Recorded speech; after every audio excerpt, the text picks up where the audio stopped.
রহমতুল্লাহ। প্রিয় দর্শক, আপনারা দেখতে পাচ্ছেন আমার মুরব্বী। মন কেন কান্দে রে তোরি লাগিয়া, বুক চিরে দেখ না রে তুই কাছে আসিয়া। মন কেন কান্দে রে তোরি লাগিয়া, বুক চিরে দেখ না রে তুই কাছে আসিয়া।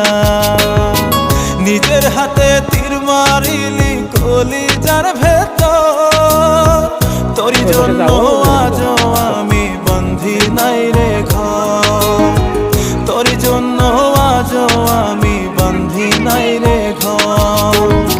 মন কেন কান্দে রে তোরি লাগিয়া, বুক চিরে দেখ না রে তুই কাছে আসিয়া। রহমতুল্লাহি ওয়া বারাকাতুহু। প্রিয় দর্শক,